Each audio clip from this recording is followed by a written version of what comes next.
Welcome to Markets Now. I'm Michelle Rook with Darin Newsom, Senior Market Analyst with Barchart. So grains are leaning to the downside as well as hog futures and crude oil. The dollar index and the cattle market are to the plus side today. And Darin, let's talk about soybeans. We kind of been testing that $14 level. We did it again in the overnight session in the January beans, but are we seeing profit taking today? Is that why we're getting this setback in the market? Yeah, I think what we're seeing is pretty standard anymore operating procedure for soybeans, where initially in the overnight session we see some commercial buying coming in, certainly indicating there's some interest from Eastern Hemisphere buyers while the Western Hemisphere is asleep. And so the market rallies. We saw that again in the January. Then as the overnight session wears on, we get into the early morning hours, things start to fall apart. And then as the day session progresses, there just isn't any follow through. And so, with funds already long the soybean market, and rightfully so, they're getting out of a few contracts here and there.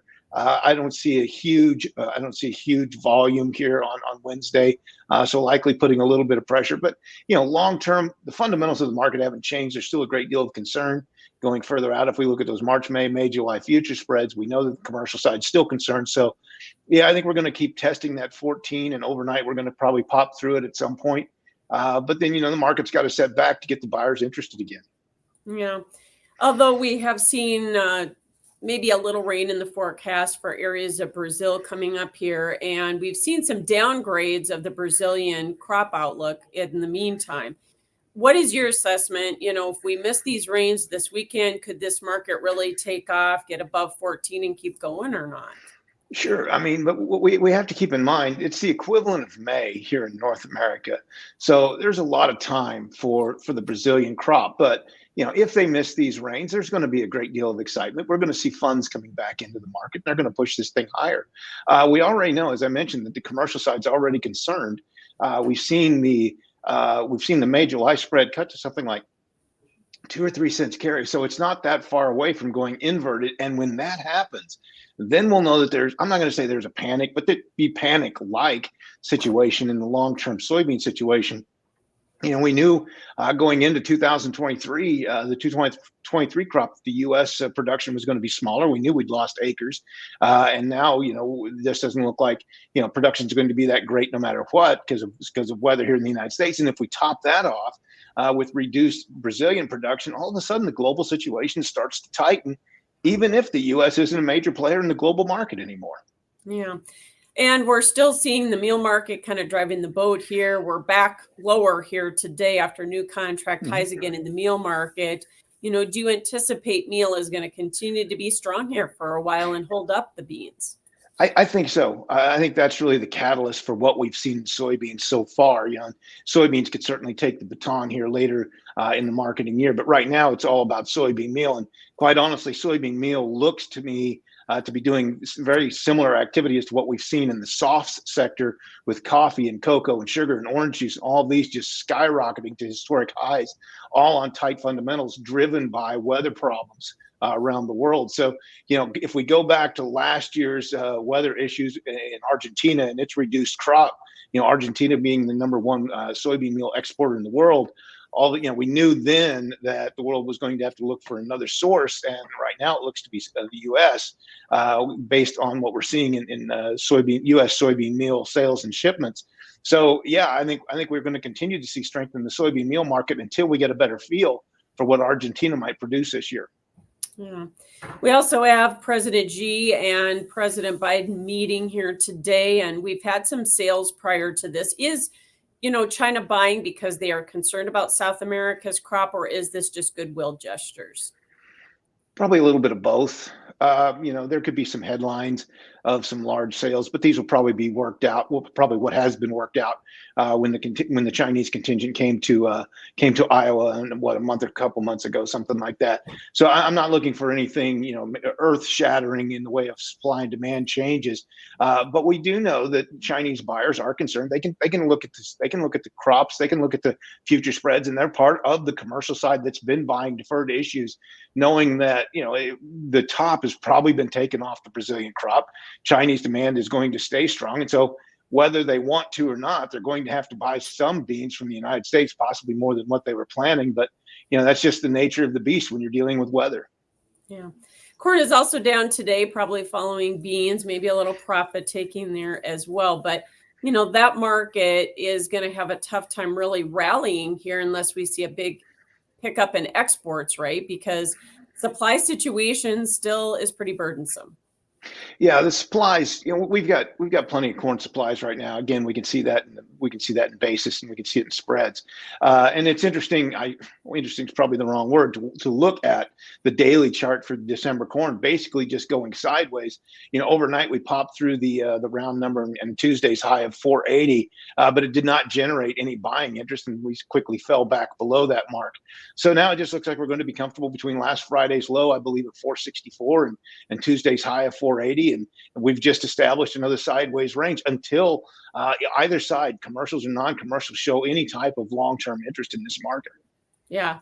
And you've got kind of that same scenario going on in the wheat market. And certainly demand is an issue there too, isn't it? Yeah, demand is a big issue in wheat, particularly in soft red winter. But I guess we could say demand for U.S. wheat as a whole. But the supply and demand situation in soft red winter is just a train wreck. We've still got the D-Smart spread as we're closing in on delivery for the December contract, still running 75% calculated full commercial carry, and that's with the higher rate of the higher storage rate that went into effect with variable storage rate program here in September. So, it's just an incredibly bearish situation. We're also seeing national average basis running well below its previous 5-year lows. There's just nothing bullish fundamentally about soft red winter wheat, and that's certainly weighing on the Kansas City and Minneapolis markets as well. Now, the speculative setup is the same in corn and wheat with funds really short. What would be the one catalyst that could get them to cover those short positions in either market? Yeah, just losing interest. I would say that if something's going to happen along that line, we could probably see short covering in corn before we see short covering in wheat. Because if they're looking at the fundamentals, we've got a neutral situation in corn that could start to work towards the bearish side if things start to play out differently. That's just not going to happen in the wheat market, particularly the Chicago soft red winter market. It's not going to go bullish. It's going to struggle to even get back to neutral anytime soon. So if we're going to see some short covering in the not too distant future, it would probably be in corn. I know there'll be a lot of argument that the funds could look to start covering some of these shorts if the U.S. dollar starts to fall flat. I don't know that that's going to be a huge catalyst. One of the other things, we could see some of that money moving over into other markets, say seeing more investments, getting out of the dollar, going into say equities and possibly treasury futures and these sorts of things. I just don't think it's going to have a big play on the fund position in grains. Yeah. Cattle market is up for the third day here today after a really ugly week last week. And so, are the funds going to wait for a little appreciation yet in prices before they pounce on this thing, especially if we get some bearish placements in this cattle on feed on Friday? Well, we have to remember that the cattle on feed is as of November 1. So those prices theoretically and realistically, they've been priced into the market a long time ago. There'll be a set of folks that get excited about it, but I mean, these numbers are at least a month old upon release, so we have to keep that in mind. As far as the cattle, you mentioned it's interesting. You mentioned this could be the third day higher, and that certainly brings to mind a Benjamin Franklin fish scenario or a similarity where we have to talk about three, like guests and fish markets start to stink 3 days of moving against the trend, and the trend has been down. So we'll have to see if we do close higher again on Wednesday, if that does bring some selling back into the market Thursday and possibly leading into Friday, again ahead of the next cattle on feed report. Yeah. But the cattle market, man, we had a correction, $23 off the high to low in the February live cattle contract. I think about $45 in the Jan feeders. And so we could just be kind of cleaning up our oversold status too, couldn't we? Yeah, we can. We certainly could be, because again, the market's got way ahead of himself. We've been talking about for weeks how they look top heavy, and the sell-off that we saw was extremely contra-seasonal. This is the time of year when we normally see markets going up, and so usually that tells us there's something that's changed fundamentally. And I think we might have to put an asterisk by that this year. We haven't seen a huge change fundamentally. In fact, we've been seeing commercial buying in the live cattle market according to what we're seeing in the spreads. So this would tell me this is more of a fund play than a fundamental play. And so, those happen sometimes, and they can lead to these contra-seasonal moves. But you're right, that was quite a collapse seen in both cattle markets. Yeah. So your thoughts about some of these outside markets. Dollar for one, we hit like 2-month lows yesterday after the CPI number came out, and it was better than expected. So, is the market anticipating we're not going to see another rate hike in December? Is that why the dollar's doing what it's doing, and will it continue that trend? Yeah, it's interesting listening to the talking heads on financial television because that certainly seems to be what they were pointing to yesterday. What we've heard from Chairman Powell and the Federal Reserve governors as a whole is that we can't completely discount the idea of a possible rate hike in December, and it would make sense and it would still fit with the overall plan that the Fed has had. And nothing really has changed economically. Inflation, is still here. It's not rampant like what those of us who have gone through the 80s and everything could point to, but we still have inflation. So, we could still see another interest rate hike. And what we do know is that interest rate cuts are still down the road.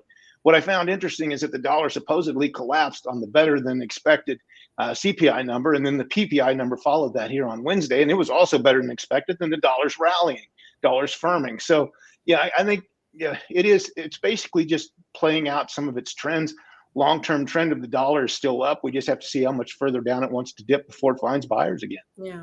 And finally, crude oil, we're down again today, and we have had a pretty sharp loss off of the highs that we set here just a few weeks ago. Do we keep going down? This is, again, a seasonal play where crude oil tends to work lower down into about mid-December, if I recall, and then it starts to find its winter buying. What's really interested me about the crude oil market, particularly if we look at the West Texas Intermediate, the U.S. domestic market, is that if the future spreads and the forward curve has moved from an inverse, and just a few days ago, maybe late last week, we actually saw it go into a carry for the first time in well over a year, which to me indicates there has been a shift in supply and demand. Now, again, some of that is seasonal, and it immediately went back to an inverse. But we do have to keep a close eye on that. If the commercial side is going to continue to put pressure on this market, then there is some downside possibility. We could continue to see crude oil and some of the distillates and RBOB and so on follow lower. Very interesting. We'll keep an eye on it. Thanks for joining us, Darin Newsom, Senior Market Analyst with Barchart with Markets Now.